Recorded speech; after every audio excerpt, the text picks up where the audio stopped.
A letter to God पर based है। Read the following extract carefully and answer the questions that follow. आपको एक extract दे रखा है, लेसन में से एक पैराग्राफ दे रखा है, उसको आपको पढ़ना है और क्वेश्चंस के आंसर्स देने हैं।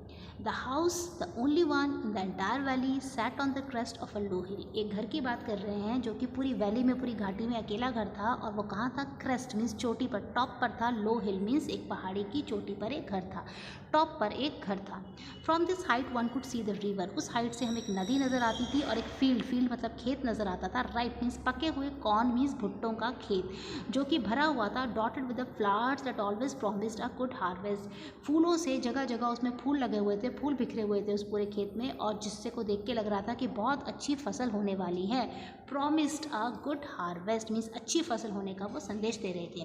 The only thing in the earth needed was a downpour. अब धरती को सिर्फ किस चीज़ की ज़रूरत थी? डाउनपोर, बारिश की ज़रूरत थी, और एटलीस्ट अ शावर, शावर मतलब लाइट रेन की ज़रूरत थी।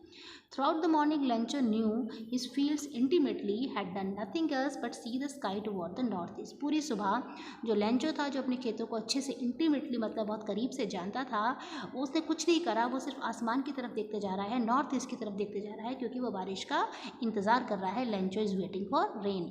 Now we are really going to get some water women. वो अपनी वाइफ से बोलता है कि लगता है कुछ बारिश होने वाली है, कुछ पानी बरसने वाला है। तो उसकी वाइफ क्या कहती है? The woman who was preparing supper. उसकी वाइफ क्या कर रही थी? सपर मीन्स रात का खाना तैयार कर रही थी। बोली, उसने रिप्लाई करा, she replied yes God willing, जैसी ईश्वर की इच्छा हो।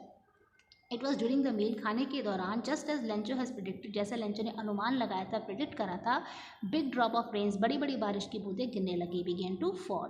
With a satisfied expression he regarded the field of ripe corn with its flower draped in a curtain of rain. बड़ा ही संतोषजनक, संतुष्ट होकर वो उस खेत को देख रहा था जो कि बारिश में, ड्रेप का मतलब होता है लिपट गया था, कर्टन मतलब पर्दा, बारिश का पर्दा मीन्स बारिश में वो पूरा जो खेत था वो लिपट गया था। वहाँ पे बहुत बारिश, वहाँ पर बारिश हो रही थी। बट सडनली अचानक से क्या होता है? एक स्ट्रॉन्ग विंड, बड़ी तेज़ हवा बहने लगती है अलॉन्ग विद द रेन, बारिश के साथ साथ, और बड़े बड़े हेल स्टोन। हेल स्टोन क्या होता है? ओले। हेल स्टोन्स बोलते हैं ओलों को, ओले गिरने लगते हैं। Hailstone began to fall. अब क्या होता है? These truly did resemble, resemble का मतलब होता है किसी की तरह दिखना। वो किसकी तरह दिख रहे थे? ओले, hello stone, new silver coins, वो नए चांदी के सिक्कों जैसे नजर आ रहे थे।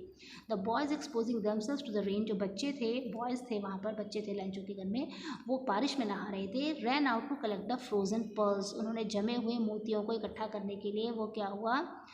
वो मोतियों को इकट्ठा करने के लिए, फ्रोजन पर्ल्स, जमे हुए मोती किसको बोल रहे हैं? हेलस्टोन को इकट्ठा करने दौड़े। Not a leaf remained on the tree, पेड़ पर एक भी पत्ती नहीं बची। The corn was totally destroyed, और जो कॉर्न की फसल थी, जो भुट्टे की फसल थी, वो पूरी तरह से डिस्ट्रॉय हो गई। The corn was totally destroyed and when the storm had passed, और जब तूफान गुजर गया, he stood in the middle of the field, वो खेत के बीच में खड़ा था लेंचो, और उसने अपने बच्चों से बोला, said to his sons, a plague of locust would have left more than this. Plague of locust, locust एक तरह के इंसेक्ट्स होते हैं, कीड़े होते हैं जो कि फसल को बर्बाद कर देते हैं। तो प्लेग ऑफ लोकस्ट का मतलब होता है अगर वो फसल पे उस कीड़ों का अटैक भी होता तब भी इससे ज़्यादा नुकसान नहीं होता। They would have left more than this, तब भी हमारे पास बहुत ज़्यादा इससे बच जाता है। यानी कि जो ये हेल स्टोन है, इसने पूरी फसल को टोटली क्या कर दिया है? डिस्ट्रॉय कर दिया है। ये सेंटेंस आपको याद रखना है, the corn was totally destroyed. अब इस पैसेज पे बेस्ड आपसे कुछ क्वेश्चन पूछे हैं। पहला क्वेश्चन है, where was Lencho's house situated, जो लेंचो का घर था वो कहाँ पर सिचुएटेड था?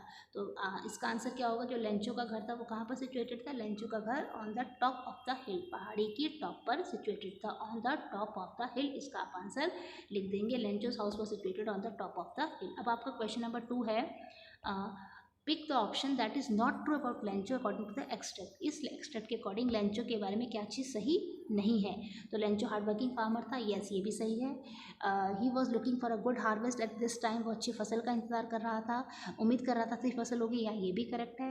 ही was having supper while it rain, जब बारिश हो रही थी तो खाना खा रहा था, डिनर कर रहा था, ये भी करेक्ट है।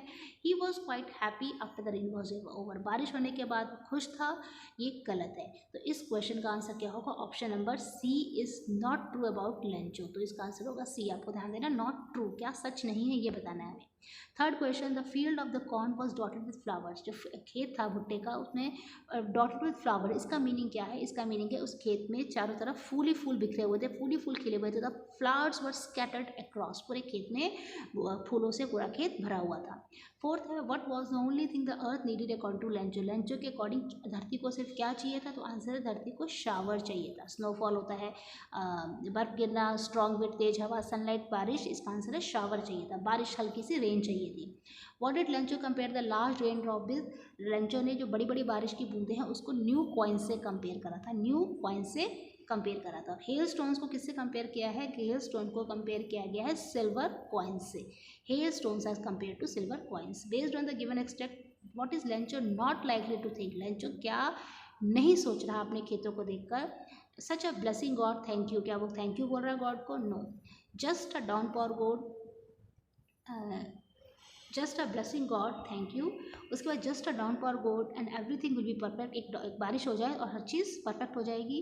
All set for a grand harvest, I will be rich, बहुत अच्छी फसल होने वाली है, मैं अमीर हो जाऊंगा। I wish we have enough food to eat after this harvest, मुझे उम्मीद है कि इस फसल के बाद मेरे पास बहुत काफ़ी होगा खाने के लिए। तो such a blessing God, thank you. तो अपने खेतों की तरफ देखकर लेंचो क्या नहीं सोच रहा होगा, नॉट लाइक टू थिंक, तो वैसे ब्लेसिंग के लिए भी थैंक यू बोल रहा होगा, डाउन फॉर चाहिए भगवान ये भी बोल रहा होगा, और अच्छी हार्वेस्ट का भी इंतजार कर रहा होगा, और ये नहीं सोच रहा होगा I wish we have enough food to eat for this harvest. तो इस क्वेश्चन का जो आंसर है, जो नॉट लाइकली है, तो इसका आंसर आप क्या लिख देंगे, डी लिख देंगे, I wish we have enough food to eat after harvest, ये नहीं सोच रहा होगा।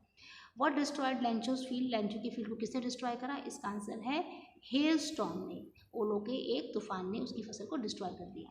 Damage cause by the big as damage cause due to, जो डैमेज थी वो इतनी बड़ी थी जैसे कि डैमेज किससे होती है, प्लेग ऑफ लॉकस्ट, जो एक तरह के लॉकस्ट होते हैं, एक तरह के कीड़े होते हैं जो फसल को डिस्ट्रॉय कर देते हैं, उसी से उतना ही नुकसान इस हेल स्टोन ने लेंचो का कर दिया। इस तरह से इस चैप्टर लेटर टू गॉड पर बेस्ड जो आपने एक्सट्रैक्ट दे रखा था उस पर बेस्ड इन क्वेश्चंस को आपको आंसर्स करते हुए इस वर्कशीट को कंप्लीट करना है।